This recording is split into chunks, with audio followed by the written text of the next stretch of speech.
Distance को हम किस में मेजर करते हैं? हाँ जी बोलिए। डिस्टेंस को, राइट। तो यहाँ पे जो वेव लेंथ ये क्या है? ये डिस्टेंस ही है, तो इसको हम मेजर करते हैं, यानी इसका जो एसआई यूनिट है वो है मीटर। समटाइम्स स्मॉलर यूनिट भी यूज किया जाता है, दैट इज सेंटीमीटर। ठीक है, मीटर या सेंटीमीटर दोनों यूज किए जाते हैं। अब ये तो हो गया वेव लेंथ। वेव लेंथ के बाद आता है एम्पलीट्यूड। एम्पलीट्यूड क्या होता है? जब भी कोई वेव किसी मीडियम से पास होती है तो जो पार्टिकल्स होते हैं मीडियम के, वो टेम्परेली क्या हो जाते हैं? डिस्प्लेस। उनकी जो ओरिजिनल पोजीशन होती है, हमने कल भी देखा, जब वाइब्रेशन आती है उन पार्टिकल्स की, ठीक है, तो वो क्या होते हैं? वो डिस्प्लेस होते हैं अपने ओरिजिनल पोजीशन से। तो जो मैक्सिमम डिस्प्लेसमेंट होगी पार्टिकल्स की, ठीक है, जो मीडियम के पार्टिकल होंगे उनके ओरिजिनल पोजीशन से, ठीक है, जब भी वो उस मीडियम से पास करेंगे उसको हम बोलते हैं एम्पलीट्यूड ऑफ वेव। ठीक, यहां पे अगर हम एम्पलीट्यूड की बात करेंगे, यहाँ पे क्या एम्पलीट्यूड है? दिस। यहां पे अगर मैं नाम रखूंगी पी, सॉरी एक सेकेंड, ठीक है, यहां पे अगर मैं इसका नाम P रखूंगी, this is Q, this is R and this is S, तो जो ये डिस्टेंस है, यानी जो ऊपर की तरफ ये डिस्प्लेस हो रहा है, ये क्या दिखा रहा है हमें? कि ये तो टू एंड फ्रो मोशन था, ठीक है, जो पार्टिकल्स है उनकी जो टू एंड फ्रो मोशन है, यानी ये तो ओरिजिनल पोजीशन है, ठीक है, तो इससे कितना डिस्प्लेस हो रहा है वो इसका एम्पलीट्यूड आएगा ओरिजिनल पोजीशन से। यहाँ पे भी ये नीचे की तरफ डिस्प्लेस हो रहा है तो इतना आएगा एम्पलीट्यूड। यहाँ पे RF आएगा इसका एम्पलीट्यूड, एंड हियर यहाँ पे आएगा SH आएगा हमारे पास इसका एम्पलीट्यूड। तो एम्पलीट्यूड जो होता है ये सिंपली हमें डिस्क्राइब करता है कि वेव का साइज कितना होगा, ठीक है। ऐसा यूनिट क्या है? अगेन ये भी डिस्प्लेसमेंट है, डिस्प्लेसमेंट को हम मीटर से मेजर करते हैं, तो यहाँ पे SI यूनिट अगेन मीटर है, बट समटाइम्स स्मॉलर यूनिट लिया जाता है, दैट इज सेंटीमीटर। ठीक है, यहाँ तक सबको समझ आया? What is wave length, what is amplitude, समझ आया ये दोनों? आगे देखो, इसके बाद आता है हमारे पास टाइम पीरियड। जो नेक्स्ट कैरेक्टरिस्टिक है साउंड वेव का, दैट इज टाइम पीरियड। अब टाइम पीरियड क्या होता है? वो टाइम जो जरूरत लगता है एक कंप्लीट वेव, यहाँ बोलेंगे कंप्लीट साइकिल के लिए, उसको हम बोलते हैं उसका टाइम पीरियड है, ठीक है। यानी एक कंप्लीट वेव, ठीक है, दिस इज कंप्लीट वेव, जिसमें क्या होगा? एक कंप्रेशन एंड रिफ्लेक्शन होगा, that is a complete wave, that is a complete cycle. तो कितना टाइम उसके लिए लग रहा है उसको हम बोलेंगे टाइम पीरियड है, ठीक है। या हम बोल सकते हैं कंप्लीट वाइब्रेशन जो हो रही है, फुल वाइब्रेशन, एक फुल वाइब्रेशन, यानी फुल वाइब्रेशन क्या है? टू एंड फ्रो मोशन दिखाता है, ठीक है, ऑसिलेशन जो दिखाता है, उसमें आता है कंप्रेशन और रिफ्लेक्शन। हम इस तरह से भी बोल सकते हैं टाइम पीरियड को, क्या कि उतना टाइम जो हमें लगता है एक वाइब्रेशन को कंप्लीट करने में, that is called as a time period, ठीक है। यहाँ पे अगर हम देखेंगे एक वेव क्या आ रही है फ्रॉम A टू E, ये देखिए आप A E, this is one complete wave, तो इसमें कितना टाइम लग रहा है, ठीक है, दैट इज टाइम पीरियड हम बोलेंगे, ठीक। तो टाइम पीरियड का ऐसा यूनिट क्या है? टाइम को हम कैसे लेते हैं, मेजर करते हैं? यूनिट इज सेकेंड्स, ठीक है, सेकेंड्स में हम मेजर करते हैं। इसके बाद आता है next characteristic, that is frequency, ठीक है। अब फ्रीक्वेंसी क्या होता है? फ्रीक्वेंसी हमें क्या बोलता है? फ्रीक्वेंसी हमें बोलता है कि वो रेट जिसपे जो वेव्स है वो प्रोड्यूस हो रही है उनके सोर्स से, ठीक है, यानी कितने number of complete cycles, complete waves produce हो रही है एक सेकेंड में, that is called frequency of the wave, ठीक है। क्या मतलब कि कितने, फॉर एग्जाम्पल मेरे पास एक सेकेंड में इतने वेव्स कंप्लीट, ये एक वेव, ये दूसरी कंप्लीट वेव, ये दो वेव्स कंप्लीट हो रही है, दैट इज फ्रीक्वेंसी इसकी, ठीक है, यानी कितने नंबर ऑफ साइकिल्स, कितने नंबर ऑफ वेव्स, या हम बोलेंगे दूसरी डेफिनेशन, कितने नंबर ऑफ वाइब्रेशंस एक सेकेंड में हो रहे हैं, that is called as a frequency. अब फ्रीक्वेंसी जो होता है इसका जो यूनिट है दैट्स हर्ट्ज, क्या है? हर्ट्ज, ठीक है, हर्ट्ज इसका यूनिट है, एंड इसको हम रिप्रेजेंट करते हैं HZ से, ठीक है।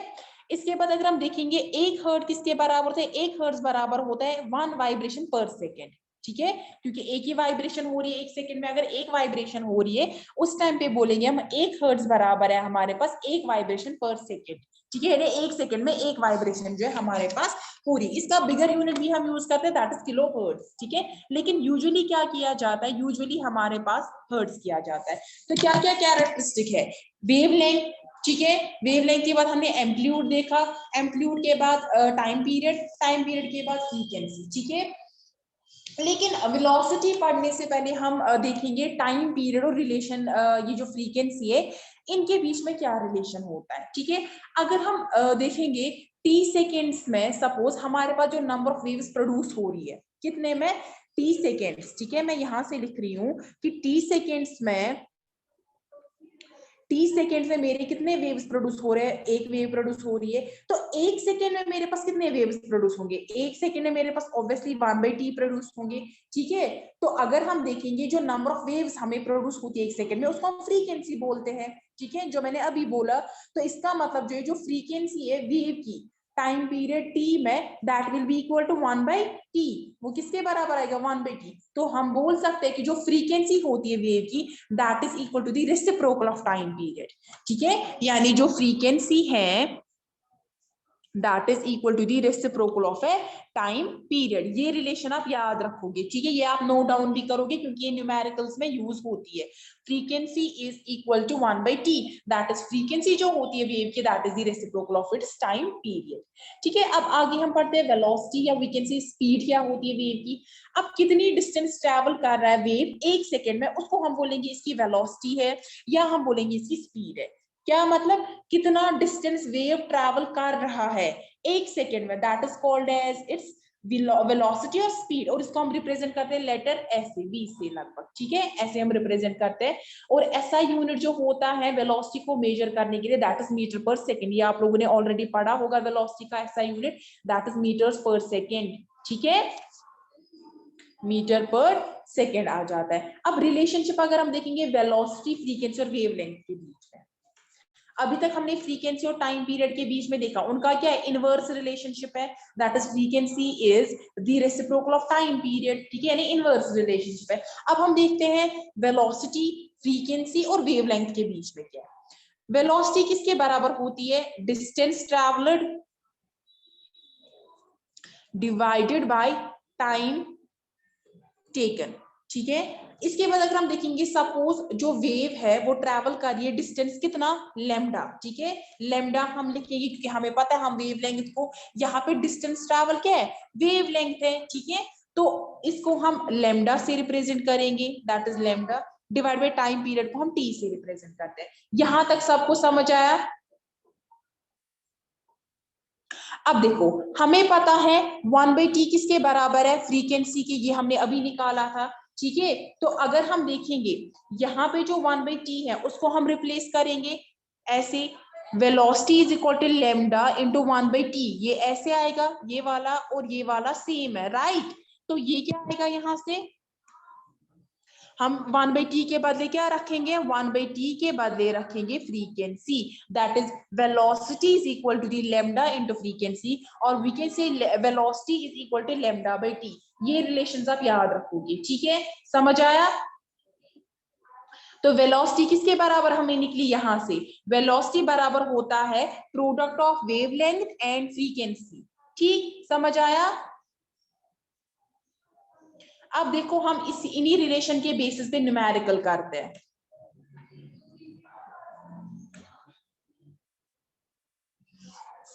सपोज क्वेश्चन है हमारे पास, sound waves travel with speed of about 330 metre per second. यानी हमारे पास जो स्पीड है वो कितनी दी गई है, 330 मीटर पर सेकेंड, राइट। उसके बाद हमें बोल रहा है what is the wavelength of sound whose frequencies, हमें फ्रीक्वेंसी भी दी गई है 550 हर्ट्ज। ठीक है, अब हमें क्या निकालनी है, वेवलेंथ निकालनी है। कौन सा रिलेशन आप अप्लाई करोगे, velocity is equal to frequency into lambda. Answer कीजिए सब, आप लोग क्यों नहीं इंटरेस्टेड हो। मैंने पेपर में न्यूमेरिकल्स रखे हैं। ठीक है, आपको न्यूमेरिकल्स करने हैं पेपर में। उस टाइम पे मैं ये नहीं सुनना चाहती हूँ कि हमें नहीं पता है, हमने नहीं किए हैं। तो बेटर होगा अभी ध्यान दो, नजर रखो। मैंने क्या बोला, क्वेश्चन क्या है हमारे पास, क्वेश्चन है sound wave travel with a speed of about 330 metre per second, ठीक है। What is the wavelength of sound whose frequency is 550 hertz? हमें क्या दी गई है, वेलोसिटी, और वीकेंड से हमें स्पीड दी गई है वेव की, एंड प्लस हमें फ्रीक्वेंसी, हमें क्या निकालना है, लेमडा, दैट इज वेवलेंथ हमें निकालना है। अब देखो वेलोसिटी किसके बराबर है, अभी मैंने आपको ये रिलेशन दिखाया, velocity is equal to the lambda into frequency, right. अब मुझे बोलो यहां से अगर हम वैल्यूज पुट करेंगे, वेलोसिटी इज 330, लेमडा हमें निकालना है, फ्रीक्वेंसी इज 550, राइट। तो किसके बराबर आएगा लेमडा, यहाँ पे 550 मल्टीप्लाई में, तो यहां से जाएगा तो डिवीजन में आएगा, right. Divided by 550 is equal to the lambda, 0 0 cancels, 33 1 are, या हम ऐसे भी कर सकते हैं, अगर आप कैलकुलेटर पे भी करोगे that comes out to be 0.6, ठीक है, 0.6, और यूनिट क्या है हमारे पास लेमडा का, मीटर, ठीक है, 0.6 मीटर हमारे पास आया। समझ आया क्वेश्चन? Yes ma'am. समझ आया सबको? चलिए ठीक है, आपको एक न्यूमेरिकल होम टास्क के लिए दे रही हूँ। What is the frequency of a sound wave whose time period is 0.05 second? आपको फ्रीक्वेंसी निकालनी है एक साउंड वेव की जिसका टाइम पीरियड दिया गया है दैट इज 0.05 सेकेंड। लिखा सबने, what is the frequency of a sound wave whose time period is 0.05 second? जो स्टूडेंट ये क्वेश्चन का आंसर जो है सॉल्व करेगा, वेदर उसको गलत भी आंसर निकलेगा कोई प्रॉब्लम नहीं है, लेकिन एटलीस्ट आप लोग ट्राई करो, ठीक है। खाली मैं उसको उसकी अटेंडेंस आज ही करूंगी, बाकी स्टूडेंट्स की अटेंडेंस नहीं। लास्ट प्रैक्टिकल जिसने सेंड किया था खाली उनकी अटेंडेंस हुई थी, ठीक है। बाद में ये नहीं बोला कि हमने क्लास दी थी।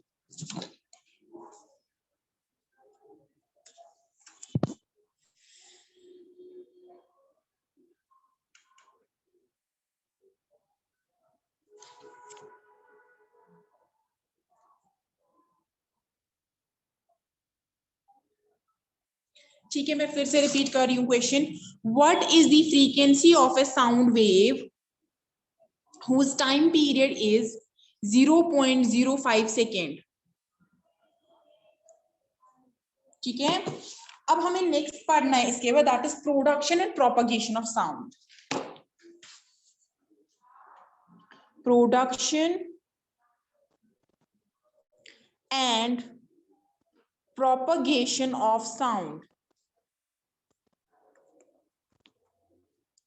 सबसे पहले प्रोडक्शन आपको पता है, सिंपली प्रोड्यूस होना साउंड का।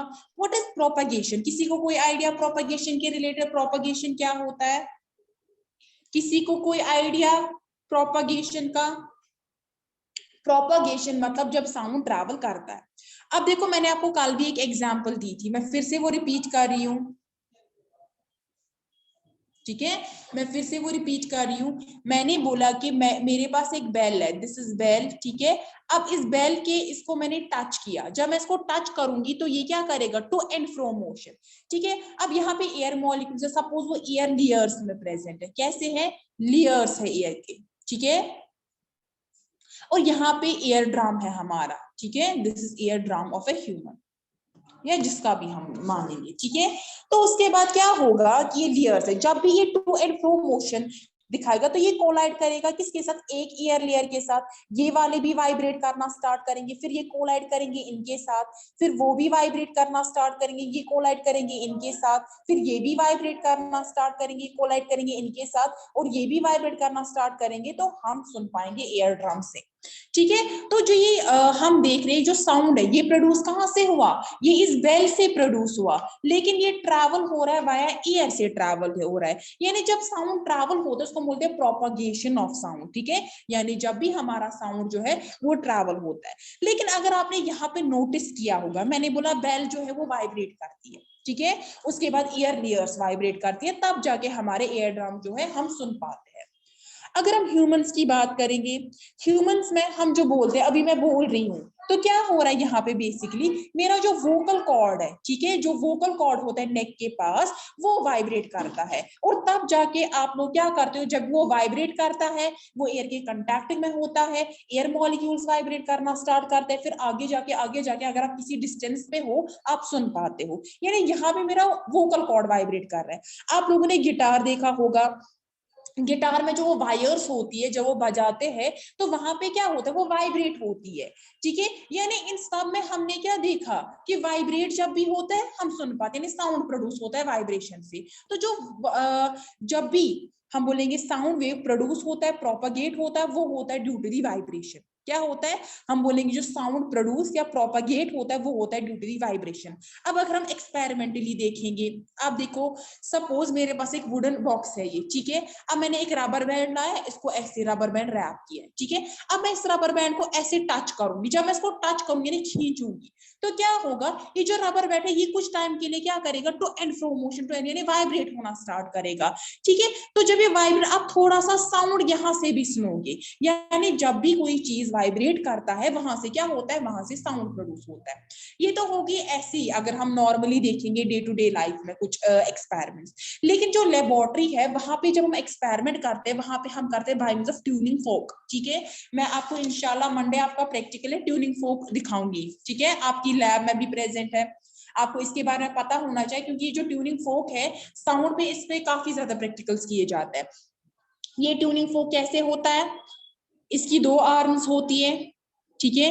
सपोज ये 2 आर्म्स है, ये होगी ए, दिस इज बी, ठीक है। और नीचे से इसको एक हैंडल होता है, क्या होता है, हैंडल होता है, this is handle, this is a tuning फोक, ठीक है। अब अगर हम देखेंगे, अब अगर हम इस ट्यूनिंग फोक को किसी भी स्मूथ सरफेस के साथ हिट करेंगे, क्या करेंगे, हिट करेंगे, उसको हम बोलते हैं टैप करना, ठीक है। जब भी हम इस ट्यूनिंग फोक को किसी स्मूथ सरफेस के या किसी भी सरफेस के साथ हिट करेंगे तो हम क्या देखेंगे, वाइब्रेट करना स्टार्ट करेगा। हमें वो वाइब्रेशन कैसे पता चलेगा, अगर हम देखेंगे, ठीक है, हमें वो वाइब्रेशन ऐसे पता नहीं चलता है। अब देखो मैंने इसको हिट किया स्मूथ सरफेस के साथ, मैं एक ट्यूनिंग फोक और लूंगी, ठीक है, ये मेरा दूसरा ट्यूनिंग फोक है, ठीक है, दिस इज सेकंड ट्यूनिंग फोक। ये ट्यूनिंग फोक को मैंने हिट नहीं किया, लेकिन जब आप अपनी आई से देखोगे आपको क्या पता चलेगा कि ये जो ट्यूनिंग फोक है और ये भी जो ट्यूनिंग फोक है, दोनों में कोई डिफरेंस नहीं, यानी हमें कोई भी नहीं दोनों में से दिख रहा है वाइब्रेट कर रहा है, हमें दोनों के दोनों सेम पोजीशन पे दिख रहे हैं। लेकिन फिर हमें पता कैसे चलेगा, इसके लिए भी एक एक्सपेरिमेंट है। हम क्या करेंगे, हम एक वाटर लेंगे किसी भी टब में, ठीक है, उसके बाद हम क्या करेंगे, ठीक है, सपोज हमने वाटर लिया टब में, दिस इज वाटर, हम ये वाला ट्यून फोक जो है इसको थोड़ा सा इस वाटर सरफेस के साथ टच करेंगे। अब ये ट्यूनिंग फोक जिसको हमने हिट किया था, मैं उसकी बात कर रही हूँ, ठीक है, जो ट्यूनिंग फोक को हमने हिट किया था किसी सरफेस के साथ, तो हम क्या देखेंगे, जो पानी है ये स्प्लैश हो जाएगा, यहाँ पे पानी की छींटे ऐसे उठेंगी ऊपर ऊपर, ठीक है। लेकिन जब हम ये वाला ट्यूनिंग फोक वाटर के सरफेस पे टच करेंगे, हम देखेंगे वाटर के सरफेस पे कुछ नहीं हो रहा है, जो सरफेस है वाटर का वो ठीक है, जैसा था नॉर्मल पोजीशन पे वैसे था, स्प्लैश स्प्लैश वाटर कुछ भी नहीं कर रहा है। तो वहां से भी हमें पता चलता है कि बल्कि जो साउंड प्रोड्यूस कर रहा है दोनों ट्यूनिंग फोक्स में, दैट इज दिस वन जिसको हमने हिट किया हुआ है, ठीक है। आप एक और एक्सपेरिमेंट कर सकते हो इस ट्यूनिंग फोक से। क्या एक्सपेरिमेंट हम कर सकते हैं, हम क्या एक्सपेरिमेंट, सपोज हम एक बॉल लेंगे, ठीक है। अब मैं एक ट्यूनिंग फोक लूंगी जिसको मैंने सरफेस के साथ हिट किया होगा, ठीक है। उसके बाद क्या होगा, मैं ये जो ट्यूनिंग फोक है ऐसे हैं, ठीक है, इसको मैं क्या करूंगी, इस ये बॉल के साथ टच करूंगी, तो मैं क्या देखूंगी, जो बॉल है ये अपनी पोजीशन से डिस्प्लेस हो जाएगी, नहीं इधर मूव करेगा, ठीक है। तो यहां से भी हमें पता चलता है कि जो ट्यूनिंग फोक है ये वाइब्रेट कर रहा है। अब हम एक और ट्यूनिंग फोक लेंगे, ठीक है, उसको हमने किसी के साथ हिट विट कुछ नहीं किया, हम बॉल लेंगे, ठीक है, दिस इज बॉल जिसको हमने टाई किया हुआ है, हम वो ट्यूनिंग फोक लेंगे, तो हम क्या देखेंगे, इस बॉल पे कोई असर नहीं पड़ रहा है। तो इसका मतलब यहाँ से भी हमें पता चल जाता है कि जब ट्यूनिंग फोक क्या कर रहा है, वाइब्रेट करता है, तो कब, जब हम उसको हिट करते हैं किसी सरफेस से, और हमें क्या मिलता है, हमें वहां से साउंड प्रोड्यूस हो जाता है। यहां तक सबको समझ आए, किसी को कोई कंफ्यूजन, किसी को कोई कंफ्यूजन, कोई क्वेश्चन? No ma'am. चलिए नो ठीक है, मैम। चलिए ठीक है। अब देखो मैंने आपको बोला था कि साउंड प्रोपगेट होता है यानी ट्रांसमिट होता है, ठीक है। हम ट्रांसमिट भी बोल सकते हैं, प्रोपगेट भी बोल सकते हैं, ट्रैवल भी बोल सकते हैं। तो मैंने आपको बोला जब भी कोई ऑब्जेक्ट वाइब्रेट करता है, साउंड प्रोड्यूस करता है, तो वहां से क्या होता है, एयर लेयर जो होते हैं उनके आंसू वो भी वाइब्रेट करना स्टार्ट करते हैं। और वो क्या करते हैं, वो एयर लेयर्स वो कैरी करते हैं, किनको, इस साउंड को कैरी करते हैं कहां से, जहां से जिस ऑब्जेक्ट से ये प्रोड्यूस होता है अप टू दी कहां से, ईयर तक। जो सुनता है ईयर से वहां उस पॉइंट तक वो इनको ले जाता है। यानी ईयर हमारे पास एक मीडियम होता है। क्या होता है, मीडियम होता है। अब देखो जब ये ट्रांसमिट होता है साउंड ईयर से, तो एक्चुअल में जो ईयर है उसकी मूवमेंट नहीं होती है, ठीक है। वो मूवमेंट नहीं करता है, बल्कि जो ईयर लेयर्स होते हैं वो क्या करते हैं, वो वाइब्रेट करते हैं, बैक एंड फोर्थ वाइब्रेट करते हैं, जिससे हमारे पास जो ये साउंड एनर्जी है ये ट्रांसफर होती है एक ईयर लेयर से अप टू दी दूसरे ईयर लेयर तक, ठीक है। अब देखो जो मैक्सिमम डिस्टेंस, ठीक है, जो मैक्सिमम डिस्टेंस मूव करती है कौन, वाइब्रेटिंग एयर लेयर, ठीक है, इधर साइड से यानी दोनों साइड से, चाहे लेफ्ट से राइट से। जब ये सपोज ये इसका ओरिजिनल पोजीशन है, ठीक है, ये कहां से वाइब्रेट करती है, यहां से भी जाती है यहां से भी, यानी टू एंड फ्रो मोशन दिखाती है। इसको हम बोलते हैं एम्पलीट्यूड। इसी को क्या हम बोलते हैं, amplitude of A sound wave. क्या मैंने बोला कि मैक्सिमम डिस्टेंस जो कौन मूव कर रहा है, और यही हम वहां पे जब ग्राफिकली हम दिखाते हैं, ग्राफिकल रिप्रेजेंटेशन हम यही दिखाते हैं, ऊपर और नीचे ऐसे दिखाते हैं, राइट। जहां पे हम बोलते हैं ये एम्पलीट्यूड है यानी ये डिस्प्लेसमेंट है। Same is the case here, ठीक है। ये अगर मैं दिखाऊंगी, ये वाला जो इतना डिस्टेंस कर रहा है मूव, ये वाला है, और जो इतना कर रहा है दिस इज दिस, इसको हम क्या बोलते हैं, एम्पलीट्यूड बोलते हैं।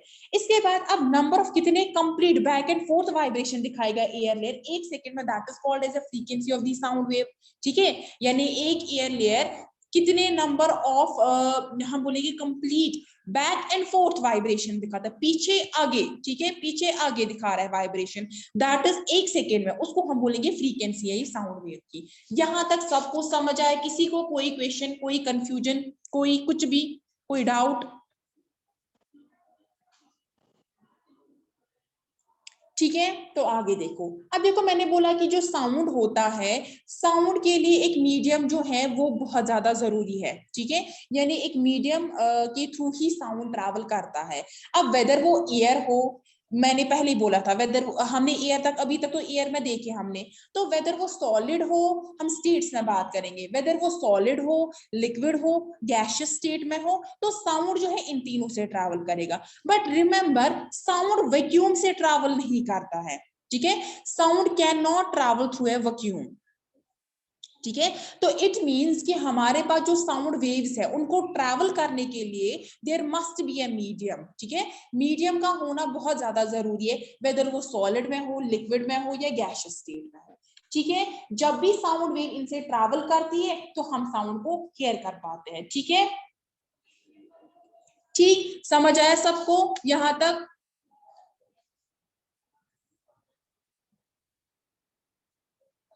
अब देखो स्टूडेंट्स, क्या आप ज्वाइन कर रहे हैं क्लास, अब क्या समझ आएगा, अब नजर रखो। देखो अब अभी तक हमने देखा कि हाँ साउंड जो है उसके लिए मीडियम का होना बहुत ज्यादा जरूरी है, वेदर हम सॉलिड, लिक्विड या गैसियस स्टेट की बात करेंगे, साउंड के लिए बहुत ज्यादा जरूरी होता है मीडियम। लेकिन ये जो साउंड होता है जब ये किसी ऑब्जेक्ट से प्रोड्यूस होता है फिर हम तक पहुंचता है, हमारे ईयर उसको हियर कर पाते हैं, तो इसको कुछ टाइम लगता है, ठीक है। ये साउंड वेव्स को ट्रैवल करने के लिए कुछ टाइम लगता है, ठीक है। तो जो स्पीड होती है साउंड की वो क्या हमें बोलते हैं, रेट जिसपे साउंड वेव जो है वो ट्रैवल कर रहा है, कहां से, जो ऑब्जेक्ट साउंड प्रोड्यूस कर रहा है up to the our ears, ठीक है, हमारे कानों तक। अब देखो जो स्पीड है साउंड की ये कुछ फैक्टर्स पे डिपेंड करता है, क्या क्या। पहला जो स्पीड है साउंड की वो डिपेंड करता है नेचर ऑफ मटीरियल, या हम बोलेंगे मीडियम जिससे वो क्या कर रहा है, जिससे वो ट्रैवल कर रहा है, ठीक है। अब जो स्पीड होती है साउंड की वो डिफरेंट होती है, किन में, डिफरेंट मीडिया में। फॉर एग्जांपल अगर हम स्पीड देखेंगे साउंड की एयर में, ठीक है, वाटर में, आयरन में, तीनों के तीनों मीडियम डिफरेंट है। एयर क्या है हमारे पास, गैसियस स्टेट है। व्हाट इज वाटर, एयर हमारे पास गैसियस स्टेट है। व्हाट इज वाटर, वाटर क्या है हमारे पास, वाटर हमारे पास लिक्विड स्टेट है, राइट। और आयरन क्या है हमारे पास, इट्स ए सॉलिड स्टेट। तो तीनों स्टेट्स में हम देखेंगे रूम टेम्परेचर पे जो स्पीड होगी साउंड की ईयर में, that is 344 metre per second, ठीक है।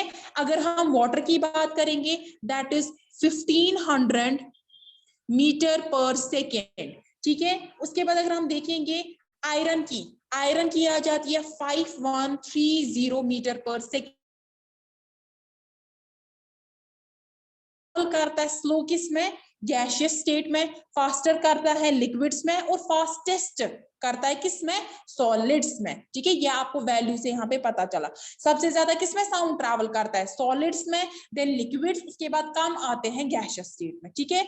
अब दूसरा क्या है, जो स्पीड है साउंड की वो किस पे डिपेंड करता है, टेम्परेचर पे। फॉर एग्जाम्पल अगर हम स्पीड देखेंगे साउंड की एयर में at a temperature 0 degree centigrade, that comes out to be 332, ठीक है। कितना आता है वो, 332, 0 डिग्री सेंटीग्रेड पे जो एयर में साउंड है वो ट्रैवल कर रहा है 332 मीटर पर सेकेंड, ठीक है। अब अगर हम देखेंगे जो एयर है रूम टेम्परेचर पे, फॉर एग्जांपल 20 डिग्री, ये 0 डिग्री सेंटीग्रेड पे था, 20 डिग्री सेंटीग्रेड की बात करेंगे उस टाइम पे आता है 344 मीटर पर सेकेंड, ठीक है। यानी जैसे जैसे टेम्परेचर राइज होता है, जो स्पीड होती है साउंड की एयर में वो भी राइज होता है, यानी टेम्परेचर इंक्रीज से क्या होता है, जो वेलोसिटी स्पीड है वो भी इंक्रीज हो जाती है, ठीक है।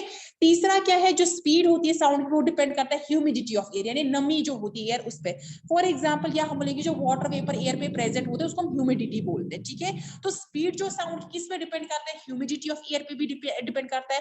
फॉर एग्जाम्पल जो स्पीड होती है साउंड की वो लेस होती है ड्राई एयर में, बट ज्यादा होती है किसमें, ह्यूमिड एयर में। या हम दूसरे वर्ड्स में क्या बोलते हैं कि जो साउंड है वो ट्रैवल करता है स्लोवर ड्राई एयर में, बट फास्टर करता है किसमें, ह्यूमिड एयर में। यानी जैसे जैसे ह्यूमिडिटी इंक्रीज हो जाती है जो स्पीड है साउंड की वो भी इंक्रीज हो जाती है। समझ आया सबको, समझ आया सबको, किसी को कोई क्वेश्चन, कोई कंफ्यूजन?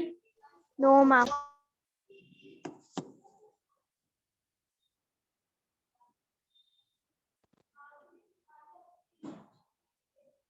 ठीक। अब इसके बाद एक और आता है दैट इज सोनिक बूम, ठीक है। वो हम इंशाल्लाह कल करेंगे, वो हम इंशाल्लाह कल करेंगे क्योंकि ये ज्यादा हो जाएगा फिर आपको, ठीक है। और जो मैंने क्वेश्चन दिया है न्यूमेरिकल दिया है वो आप सॉल्व करोगे।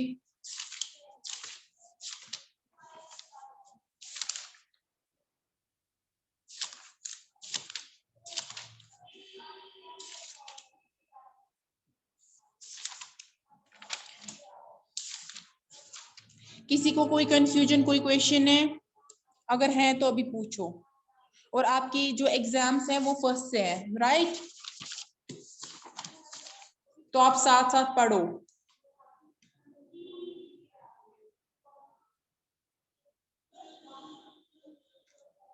ठीक है, आप साथ साथ पढ़ोगे। आमिना शफी, ठीक है।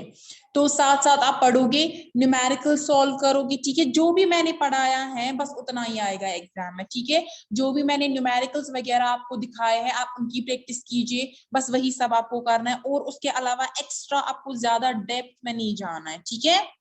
जितना मैंने पढ़ा है उतना काफी है, ठीक है। ठीक। Okay ma'am.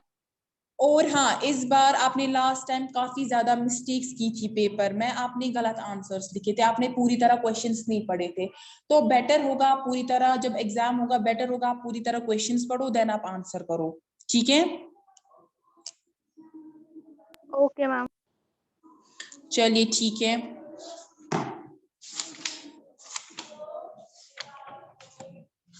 चलिए ठीक है, फिर मैं क्लास को एंड करती हूँ। अल्लाह हाफिज।